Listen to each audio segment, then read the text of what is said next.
प्राचीन भारत की शासक वर्ग से संबंधित कंडेरा जाति आज अपने वर्चस्व के लिए लड़ रही है। कभी मुगलों से युद्ध भूमि में डटकर लोहा लेने वाली ये स्वाभिमान जाति अपने वजूद के लिए बेचैन है। कहीं पर यह सामान्य वर्ग से ताल्लुक रखती है तो कहीं पर यह पिछड़े वर्ग में शामिल है। कंडेरा जाति के इतिहास में अनेक स्वतंत्रता सेनानी हुए हैं। यह जाति मुख्यतः यूपी, एमपी और राजस्थान के सीमित भागों में पाई जाती है। कंडेरा जाति अनेक क्षेत्रीय वंशों का समूह है जो देश के बदलते सामाजिक परिवर्तन के थपेड़ों की उथल पुथल से विघटित होकर अनेक कार्य कर जीवन यापन कर रही है। आइए जरा एक इतिहास पर नजर डालते हैं। दो ruling princess, chiefs and leading persons in Rajputana and Ajmer नामक पुस्तक के अजमेर प्रकरण के पेज नंबर 206 पर राठौड़ वंश में कंडेरा या कडेरा राजधानी रही है। सन 1811 में ठाकुर ऑफ कंडेरा श्री लाल सिंह जी हुए थे। इस राजधानी से जो राजपूत अपनी परिस्थितियों से बाहर गए तो उन्होंने अपना जाति परिचय कंडेरा ही बताया था। इसी कारण इस जाति का नाम कडेरा या कंडेरा पड़ा।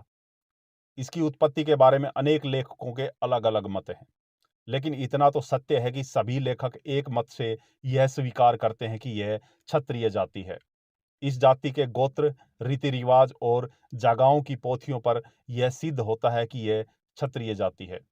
इस जाति का वेद सामवेद है और उपवेद धनुर्वेद, जो क्षत्रिय का परिचायक है। क्षत्रिय वंशावली के पृष्ठ संख्या 69 पर कडेरा शब्द को गौड़ राजपूतों की शाखा मानकर कांडवार राजपूत लिखा गया है।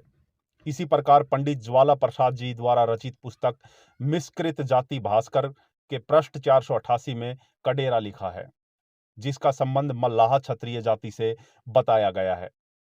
इसी प्रकार पंडित श्री छोटेलाल शर्मा हिंदू वर्ण व्यवस्था फुलेरा द्वारा रचित कृति क्षत्रिय वंश प्रदीप द्वितीय भाग के पृष्ठ संख्या 949 में इसका संबंध हिंदू समुदाय क्षत्रिय राजपूतों से बताया गया है तथा इसके 5 भेद बताए गए हैं: बड़गुजर, ठाकरी, चौहान, वरगाली और छोकरी। रमेश चंद द्वारा लिखित पुस्तक राजस्थानी जातियों की खोज नामक पुस्तक में पृष्ठ 105 पर कंडेरा को कछवाए भवरिया राजपूतों की शाखा बताया है। वास्तविकता भी यही है कि राजपूतों का और अन्य क्षत्रियों का अलग अलग समूह में अनेक मुसलमान बादशाहों के द्वारा युद्ध हुआ। इन युद्धों से निराश होकर क्षत्रिय वीर अपने धर्म बचाने के लिए अनेक धंधे अपनाकर अलग अलग स्थानों पर बस गए थे।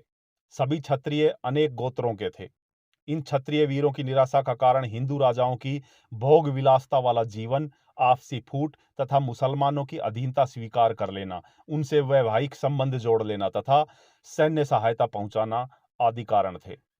उधर अरब क्षेत्र से भारत आए इस्लाम धर्म प्रचारक आक्रांताओं की दमनकारी नीतियों ने क्षत्रियों को झकझोर कर रख दिया था।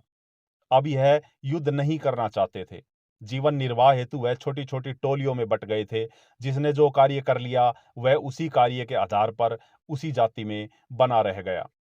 अमरकोश के पृष्ठ 376 क्षत्रिय वर्ग के अनुसार कांडीर का अर्थ होता है बाण धारण करने वाला। कांडीर शब्द की भाषा के भेद के कारण कांडीरा, कांडारा, फिर कांडारा अथवा कडेरा बना। इस जाति के पूर्वजों का धंधा धनुष बाण चलाना और धनुष बाण बनाना रहा है। अपने को मार्तंडे ऋषि की संतान बताते हैं। मार्तंडे ऋषि धनुष विद्या के आचार्य थे। धनुष बाण